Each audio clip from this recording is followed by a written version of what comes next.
할렐루야. 한가위 명절은 잘 보내셨습니까? 이번 명절이 믿지 않는 가족과 친지들 혹은 자녀들에게 복음을 전할 수 있는 기회가 되었기를 기대합니다. 그리고 남은 한 해 동안 그들 위해서 더욱더 기도하여 그들이 믿음의 아름다운 열매로 결실되어지기를 기대합니다. 또한 기도하겠습니다. 지금부터 2025년 10월 12일 예배를 함께 드리겠습니다. 함께 봉독하실 하나님 말씀은 창세기 46장 1절로 7절까지 말씀을 교독하겠습니다. 한 절씩 교독하시고 마지막 절은 같이 읽도록 하겠습니다. 이스라엘의 모든 소유를 이끌고 발행하여 브엘사바에 이르러 그 아비 이삭의 하나님께 희생을 드리니 밤에 하나님이 이상 중에 이스라엘에게 나타나시고 불러 가라사대 야곱아 야곱아 하시는지라. 야곱이 가로되 내가 여기 있나이다 하매 하나님이 가라사대 나는 하나님이라 내 아비의 하나님이니 애굽으로 내려가기를 두려워 말라. 내가 거기서 너로 큰 민족을 이루게 하리라. 내가 너와 함께 애굽으로 내려가겠고 정녕 너를 인도하여 다시 올라올 것이며 요셉이 그 손으로 내 눈을 감기리라 하셨더라. 야곱이 브엘세바에서 발행할세 이스라엘의 아들들이 바로에 태우려고 보낸 수레에 자기들의 아비 야곱과 자기들의 처자들을 태웠고 그 생축과 가나안 땅에서 얻은 재물을 이끌었으며 야곱과 그 자손들이 다 함께 애굽으로 갔더라. 이와 같이 야곱이 그 아들들과 손자들과 딸들과 손녀들 곧 그 모든 자손을 데리고 애굽으로 갔더라. 아멘. 2025년 한 해 동안 저희는 그래도 감사, 그럼에도 감사라라는 슬로건으로 하나님 말씀을 함께 나누고 있습니다. 오늘은 그 42번째 시간으로 말씀으로 견인해 주심을 감사라는 제목으로 하나님 말씀 함께 나누겠습니다. 성경에서 말하고 있는 우리의 믿음, 우리의 신앙은 하나님의 말씀으로 견인되어지는 겁니다. 마치 고장난 차가 멈춰 있을 때 견인차가 와서 그 차를 끌고 갔죠. 그것처럼 내가 갈 바를 알지 못하고 내가 능력이 없어 어디로 가야 할지 알지 못할 때 하나님의 말씀이 마치 견인차처럼 나를 이끌고 갈 수 있다면 우리는 분명 내가 알지 못한다 할지라도 내가 부족하다 할지라도 그 견인되어지는 그 순간 우리는 하나님이 원하신 뜻대로 인도받을 수 있다라고 말할 수 있습니다. 우리의 믿음, 우리의 신앙은 철저히 하나님의 말씀으로 견인되는 것이다 라는 것이죠. 그게 바로 복 있는 사람이고 그가 바로 형통한 사람이고 그가 바로 하나님이 주시는 풍성함을 누릴 수 있는 사람이다 라고 볼 수 있습니다. 반면 하나님의 말씀을 듣고도 그 말씀대로 순종하지 않는다, 그 말씀으로 견인되지 않는다라고 하는 것, 이것을 성경은 죄라고 규정하고 있습니다. 우리 첫사람 아담 때부터 하나님이 말씀으로 그를 견인하고자 했지만 그가 하나님 말씀에 불순종하여 선악과를 따먹은 그 사건, 그거 바로 우리 인간이 죄라고 말하지 않습니까? 인간의 타락과 그로 인한 모든 저주는 결국 운명적인 게 아닙니다. 하나님 말씀에 순종하지 않았다. 하나님 말씀이 내 인생을 견인하지 못했다라는 것. 그게 바로 우리 인간의 타락이고 인간의 죄이고 모든 불행의 원인이 된다라고 말할 수 있는 겁니다. 그러니 우리가 가져야 될 믿음이 무엇인가? 그것은 바로 하나님의 말씀에 순종하는 것. 곧 하나님의 말씀에 이끌려 일평생 하나님의 말씀이 나를 견인해 가는 것, 이게 바로 우리가 가질 믿음이고 우리가 가져야 될 신앙이다라고 볼 수 있습니다. 자, 그러면 우리가 성경에 나오는 모든 사람들, 성경에 나오는 믿음의 모든 사람들의 그 공통 분모는 바로 하나님의 말씀으로 견인됐던 사람들이다라고 볼 수 있어요. 우리가 잘 알고 있는 믿음의 조상 아브라함, 그는 하나님 말씀에 순종하여 본토 친척 아비 집을 떠나 하나님이 지시한 땅으로 갔다. 말씀으로 견인되었다라는 겁니다. 또한 하나님께서 백세의 아들을 바치라 할 때도 하나님 말씀에 순종하여 그 아들을 데리고 모리아 산으로 가서 그 아들을 제물로 드리려 했다. 성경은 이와 같이 하나님 말씀이 나에게 유익되지 않고 하나님 말씀이 나에게 모험을, 위기를 초래한다 할지라도 그 말씀에 순종했을 때 그는 하나님께 복 있는 사람, 복 받은 사람, 복을 약속받은 복의 근원이다 라고 인정을 받을 수 있는 겁니다. 같은 맥락으로 이삭도 하나님 말씀하셨죠. 그 땅에 기근이 있음에도 불구하고 가나안 땅을 떠나지 마라. 애굽으로 내려가지 말라라는 그 말씀을 듣고 그가 그 말씀에 순종했을 때 그 가나안 땅에서 그가 그해 100배의 복을 받았다라고 말하지 않습니까? 이것처럼 성경은 하나님 말씀에 순종하는 삶, 하나님 말씀으로 견인되는 자를 하나님은 복이 있다라고 말하는 겁니다. 그러면 우리가 하나님의 말씀으로 견인된다라고 하는 걸 전제로 했을 때 오늘 우리가 읽은 이 본문은 야곱이 가나안을 떠나 애굽으로 내려가는 그 사건을 기록하고 있습니다. 그러면 애굽으로 내려간다는 것은 결국 무엇인가? 하나님께서 야곱에게 또한 이삭에게 또한 아브라함에게 내가 너에게 지시할 땅으로 가라. 그럼 거기서 내가 너에게 복을 주겠다라고 약속을 하셨는데 그렇게 약속하신 그 약속을 지키려면 그는 이삭처럼 가나안 땅에 유해해야 합니다. 그 땅에 어떤 고난이 있고 어떤 흉년이 있고 어떤 기근이 있다 할지라도 그 땅에 계속 머무는 것이 야곱이 복받는 비결이겠죠. 그런데 그와 그 온 가족이 애굽으로 내려가게 되었다라고 말하고 있거든요.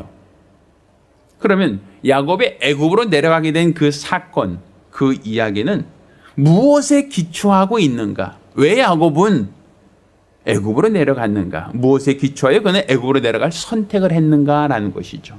우리가 그것을 통하여 하나님의 말씀을 우리가 주목한 것과 그 말씀으로 견인되는 것이 왜 중요한가라는 것을 다시금 이해할 수 있는, 다시금 기억할 수 있는 그런 거룩한 기회가 되기를 예수 이름으로 부탁드립니다. 자, 그러면 야곱이 애굽으로 내려간 그 사건을 우리가 단편적으로 본다면 어떤 이유 때문에 그가 내려갔어야 되는가, 무엇 때문인가라고 할 때, 자, 성경은 그 해에 애굽과 온 가나안 인근 중동 지역에 큰 흉년이 있었다, 기근이 있었다라고 말하고 있어요. 그것은 하나님께서 바로 왕의 꿈을 통하여 7년간의 풍년과 이어지는 7년간의 흉년이 있을 것이다 라고 하는 것을 하나님이 미리 요셉을 통하여 알려주셨고 그것을 착실하게 준비한 요셉에게 있어서는 그 흉년이 큰 피해가 없었겠지만 하나님의 뜻을 알지 못하는 가나안과 중동에는 수많은 사람들, 수많은 지역과 수많은 민족들의 입장에서 봤을 때는 그들은 7년간의 흉년은 상상할 수 없는 고난이었단 말입니다. 아마 야곱과 그의 온 가족도 당장 먹고 살 것이 부족한, 당장 먹을 것을 구할 수 없는 아주 긴박한 위기 상황이었을 것이다라고 보여집니다.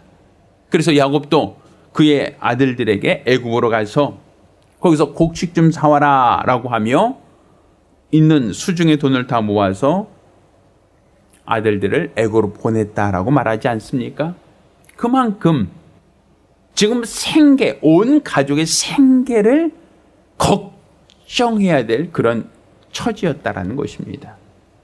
그런데 성경은 7년이라고 한 그 흉년이 이어지는데 지금 2년째밖에 되지 않았다. 결국 앞으로도 그 흉년은 계속 진행될 터인데 야곱 입장에선 가족을 책임지는 가장으로서 부양자로서 굉장히 어깨가 무거웠을 거라고 여겨져요. 그러니까 내가 가족을 부양해야 되는데 가족을 책임질 가장인데 당장 먹을 것이 없다. 여기서 먹을 것을 구할 수 없다라고 한다면 가장으로서 어떤 선택을 하게 될 것인가? 먹거리를 얻기 위해서 내가 애굽으로 내려가야겠다. 여기선 도저히 먹고 살 수가 없다. 나뿐 아니라 나와 온 가족의 생계를 책임지려면 애굽으로 내려갈 수밖에 없지 않습니까? 라고 말할 때 누가 과연 아닙니다. 그래도 안 됩니다. 라고 할 사람이 과연 누가 있겠어요? 아브라함도 그 땅에 기근이 있으므로 점점 남방으로 옮겨갔다라고 말하지 않습니까? 그것처럼 야곱 입장에서 봤을 때도 그 땅의 기근이 아주 극심하면 가족의 생계를 책임지고 있는 가장으로서 애굽으로 내려가는 것을 선택하지 않을 수 없었을 것이다 라고 보여집니다. 그렇지만 야곱의 경우는 단지 생계를 해결하기 위해서 극심한 기근으로 인한 먹거리를 얻기 위해서 애굽으로 내려간 것은 아니다라는 거예요. 그러니까 내가 내 생계를 책임지고 내 생계를 걱정하고 이것을 가족을 부양할 목적은 아니었다라는 것이죠. 그런 데서 우리는 야곱의 믿음을 볼 수 있습니다. 자, 우리는 세상 살면서 가정이 어렵고 경제적인 큰 위기 처하게 되면 어떤 선택을 합니까? 경제적으로 큰 어려움, IMF 같은 큰 시련이 우리에게 닥쳐올 때 여러분은 어떤 선택을 합니까? 당장 먹고 사는 문제를 해결하기 위하여 믿음이라는 것을 우리는 잠깐 접어두려고 하는 그런 선택을 하는 경우가 간혹 있지 않습니까? 우리 자신이 무엇을 위하여 신앙생활하고 있고 어떻게 신앙생활하고 있는지 한번 나 자신을 돌아볼 수 있는 기회가 되기를 예수 이름으로 부탁드립니다. 두 번째, 우리가 제 야곱이 왜 애굽으로 내려갔는가라는 그 질문을 답하기 위한 두 번째 이유, 두 번째 사례, 그 가능성을 우리가 한번 찾아본다면 오랜만에 그는 아주 기쁜 소식을 들었습니다. 그것은 내가 아주 사랑했던 아들, 눈에 넣어도 아프지 않을 만큼 끔찍하게 사랑했던 그 아들 요셉이 죽은 줄 알았는데 형들을 만나러 가다 짐승에게 물려 죽은 줄 알고 있었는데 근데 그 동생이 그 아들이 살아있다는 거예요. 얼마나 반갑겠어요. 간혹 우리는 이산가족이라고 하는 이야기를 듣죠. 38선을 경계로 북쪽에 가족, 사랑하는 가족과 친지들이 있는데 그들을 만나고 싶어서 그 늙은 몸을 이끌고 판문점으로 가서 거기서 가족들과 만나려고 하는 그 안타까운 모습. 아마 제 기억이 맞다면 1988년인가요? 89년도에 누가 이 사람을 모르시나요? 라면서 KBS에서 어떤 이산가족을 방영했던 적이 있었어요. 그때 보면 눈물 없이 볼 수 없죠. 사랑하는 가족이 생사 확인이라도 하려고 표백 들고서는 나는 누구입니다. 나는 어디서 왔습니다. 고향이 어디입니다. 내 가족 누구누구를 찾아주세요 하면서 그 피 들고 있던 그 모습들 아마 여러분이 기억할 수 있을지 모르겠어요. 그러니까 내가 사랑하는 가족을 만나고 싶다는 그것은 본성이에요. 그런데 각별히 사랑했던 아들이라면 그때 죽은 줄 알았는데 살아있다라고 하는 그의 생환 소식을 들었다면 그 아버지 입장은 어떻겠어요? 아들을 보고 싶겠죠. 아들을 만나고 싶겠죠. 형들의 관계로 인하여 애굽으로 종으로 팔렸어요. 아버지는 까맣게 모르고 아들이 죽은 줄 알고 있었는데 그 아들이 애굽에 살아있고 애굽에서 아버지를 기다린다라고 하면 우리는 아마 판문점으로 달려갔던 그 어르신들처럼 내 아들 어디 있니? 라고 하며 아마 맨발이라도 버선발이라도 아마 쫓아가지 않았을까, 쫓아가라 하지 않았을까 라고 생각이 됩니다. 근데 분명 성경은 야곱의 애굽으로 내려간 것은 죽은 줄 알았던 아들이 살아있다는 그 생환 소식을 듣고 기쁜 나머지 앞뒤 다 보지 않고 물불 가리지 않고 나는 내 아들 만나야 돼. 난 죽기 전에 눈 감기 전에 아들 만나고 싶어라고 하는 그 인정, 애정 때문에 그것 때문에 가나안 땅을 벗어난 게 아니다라는 겁니다. 많은 사람들은 얘기합니다. 우리가 가진 믿음도 중요하지만 가족이라고 하는 끈끈한 유대 끊을 수 없지 않습니까? 라고 얘기를 해요. 물론 중요하죠. 신앙이 있다고 하여 가족과의 관계를 다 끊으라고 누구도 얘기할 수 없습니다. 그렇지만 시몬 베드로에게 바요나 시몬아 내가 나를 사랑하느냐? 내가 이 사람들보다 나를 더 사랑하느냐라고 물어볼 때 주님이 나에게 내가 나를 사랑하느냐라고 묻는 것은 아브라함에게 내 독자 백세 얻은 그 아들을 나에게 바치라라고 하는 말씀과 같은 거예요. 내가 얼마나 사랑하는 아들인데 내가 얼마나 소중히 여기는 아들인데 그런데 백세에 얻은 그 아들을 모리아산에 데려가서 제물로 바치라는 그 하나님 말씀이 얼마나 야속하게 느껴지겠습니까? 그렇지만 아브라함은 인정이나 애정 어떤 감정보다 하나님 말씀에 순종하는 것을 택했습니다. 그게 바로 믿음이죠. 그게 바로 믿음의 초상이죠. 그것처럼 아무리 아들을 보고 싶어도 요셉을 보고 싶다고 하여 가나안 땅을 떠난다는 것은 그거는 하나님 말씀을 거역하는 것. 본도신절 아비집을 떠나 내가 너에게 지시할 땅으로 가라는 그 말씀을 거역하는 것이 됩니다. 그러니 내 인간적으로는 아무리 보고 싶다 할지라도 말씀에 불순종하는 것. 곧 인정과 애정이나 그 어떤 감정보다도 하나님 말씀에 순종하는 것이 더 우선이다라는 겁니다. 그러니까 이 야곱이 바로 사랑하는 아들 요셉을 만나기 위하여 애굽으로 내려간 게 아니다라는 것이죠. 그의 생사를 확인하기 위해서 내려간 게 아니다라는 겁니다. 그런데 우리는 바로 야곱이 애굽으로 내려간 그 이유가 바로 인정의 애정이 아닌 하나님 말씀이었다라는 걸 우리는 다시금 기억할 필요가 있습니다. 세 번째로 우리는 야곱이 애굽으로 내려갔다라고 하는 그 사건이 죽었던 아들이 살아났다는 것만이 아니라 그가 애굽의 총리가 되었답니다. 잘 나간답니다. 바로의 총애를 받고 있답니다. 단지 죽은 줄 알았던 아들이 살아있다라는 것만으로도 기쁘고 반가운 일인데 그가 출세하여 애굽의 총리가 되었다. 얼마나 기쁜 일입니까? 얼마나 감사한 일입니까? 아마 두 눈으로 보고 확인하고 싶겠죠. 그냥 거지, 그냥 몸이 다쳐도 괜찮니 사람만 있어라 그래도 좋다라고 할 판인데 그 정도가 아니라 자수성가하여 애굽의 총리가 되었다니 얼마나 기특하고 얼마나 대견하겠습니까? 우리 부모님의 자랑이 뭡니까? 대부분 자녀나 손자들을 부모의 자랑이라고 얘기합니다. 그러니까 자녀가 잘 되면 내 어깨가 으쓱하죠.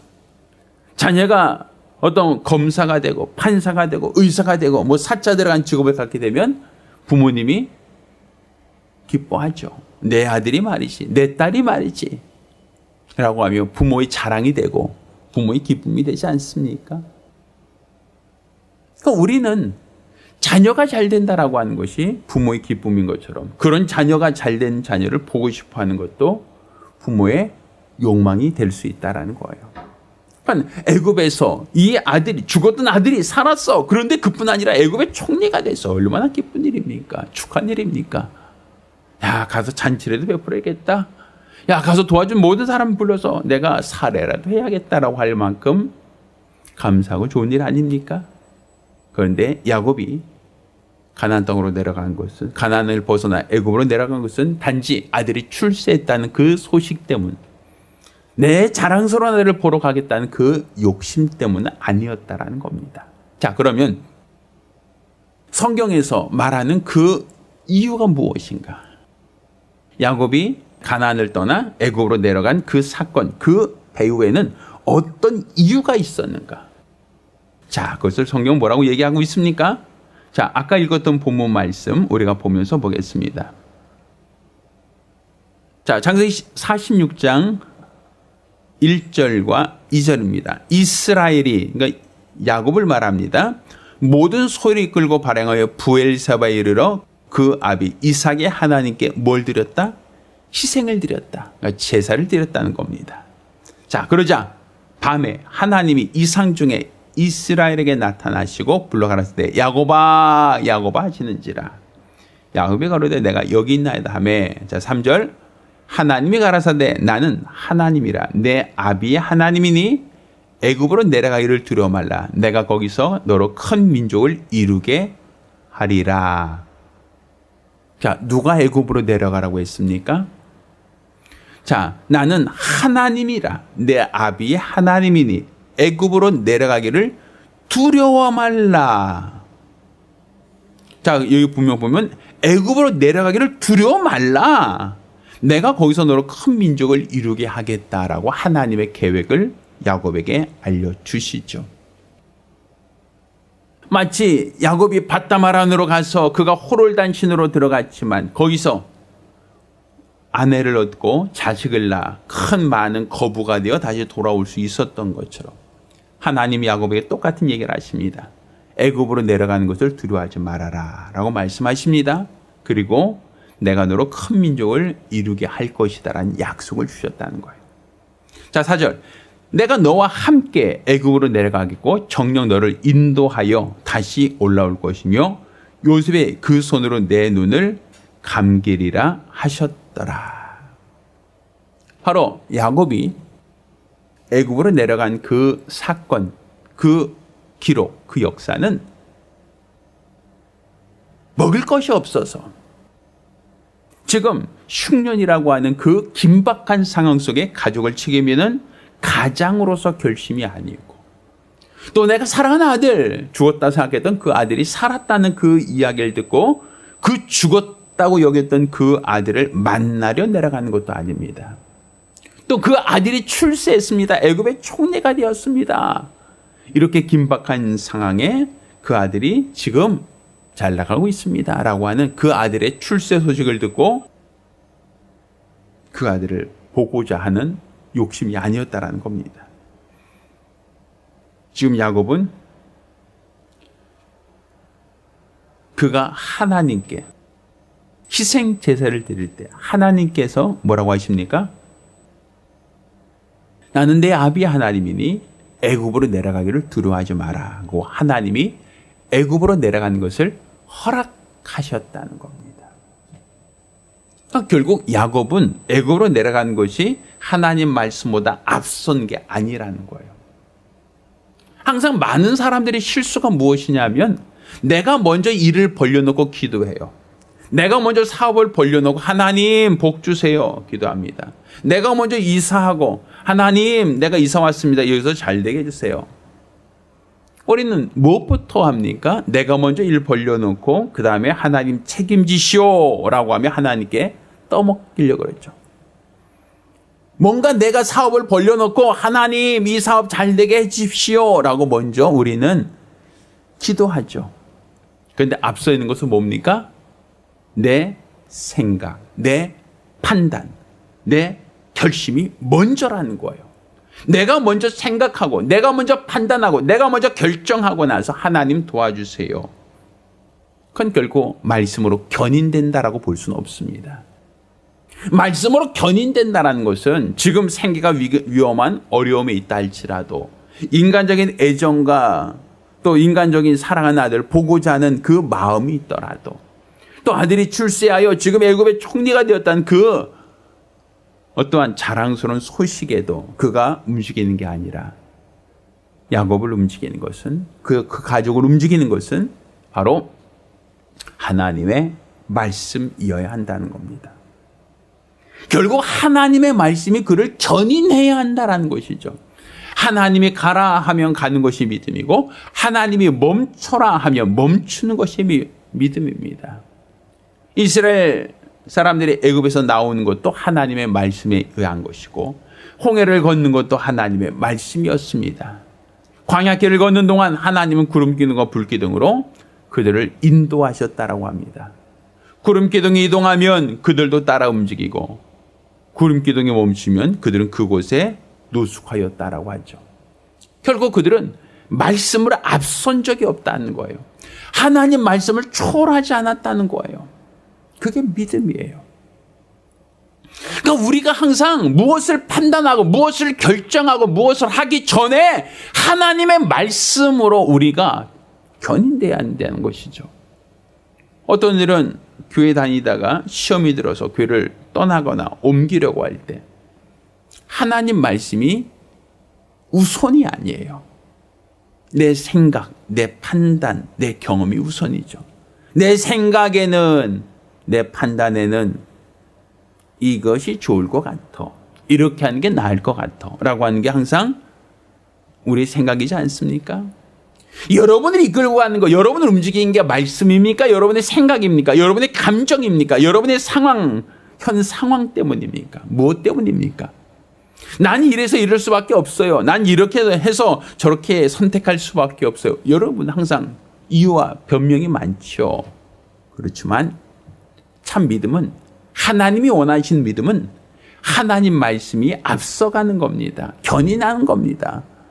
이번 귀성길에 아마 여러분 차에는 그런 일이 없었겠지만 간혹 고속도로 가다 보면 고장난 차가 갓길에 서 있는 경우가 있어요. 혹은 사고 난 차가 옆에 서 있는 경우가 있죠. 그럼 어떻게 합니까? 사고 난 차가 어떻게든지 간에 고쳐서 굴러가지 않습니다. 고장난 차가 자기 알아서 집을 찾아가지 못합니다. 어떻게 합니까? 견인차를 부르죠. 내가 가다가 사고가 나서 깨어지고 부서졌는데 어찌하겠습니까? 견인차가 와서 그 차를 끌고 가지 않습니까?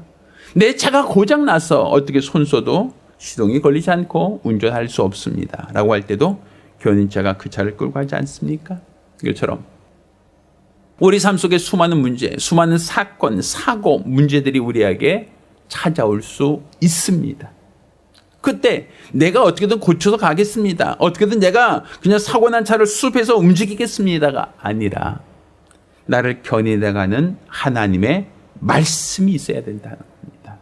고장나서 멈춰있는 나에게, 사고 나서 깨어지고 부서진 나에게 하나님은 항상 말씀으로 나를 견인하기를 원하신다라는 것이죠. 따라서 이 흉년 때에 하나님이 야곱에게 말씀을 보내어 그를 애굽으로 견인하셨던 것처럼 여러분의 삶 속에도 하나님은 항상 여러분을 말씀으로 견인하기를 원하신다는 걸 깨닫기를 예수 이름으로 축원합니다. 내 삶에 문제가 있고 내 삶에 사고가 있고 내 삶에 고통이 수반되었을 때 내가 생각하고 내가 고민하고 내가 판단하기 전에 하나님의 말씀으로 여러분이 견인되어지시기를 예수 이름으로 축원합니다. 할렐루야. 기도하겠습니다. 살아계신 아버지 하나님, 우리가 하나님을 알고 하나님을 믿고 하나님을 의지하는 믿음의 사람들이 될 수 있도록 도와 주시옵소서. 우리 삶 속에 때로는 고장나기도 하고 때로는 부딪혀 깨어지고 멍들고 상하여 넘어질 때도 참으로 많습니다. 이와 같을 때 우리는 내 생각, 내 판단, 내 임의적인 결정으로 우리가 나의 앞길을 정하지 않도록 도와주시옵소서.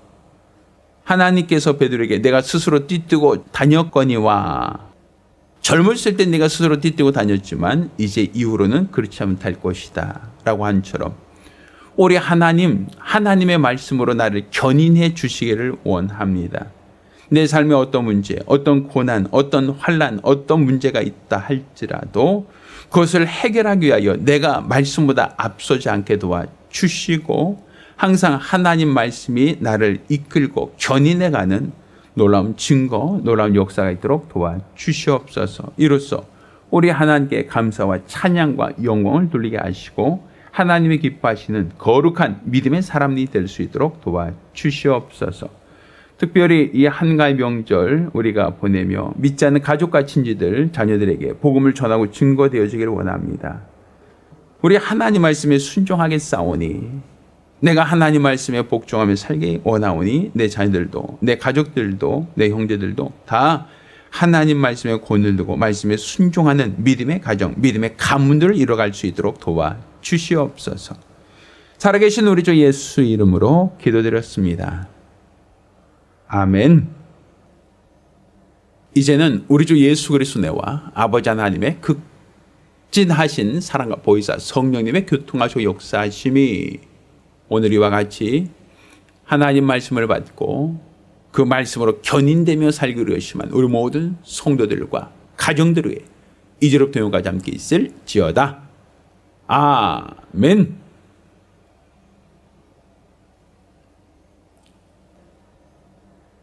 할렐루야. 우리 삶 속에 문제가 있고 어려움이 있을 때마다 말씀으로 나의 견인해 주신 우리 하나님을 기억하시며 내 평생 말씀으로 견인되는 삶, 견인해 주신 우리 하나님의 은혜를 다시금 감사하는 성도들이 되기를 예수 이름으로 축원합니다. 할렐루야. 감사합니다.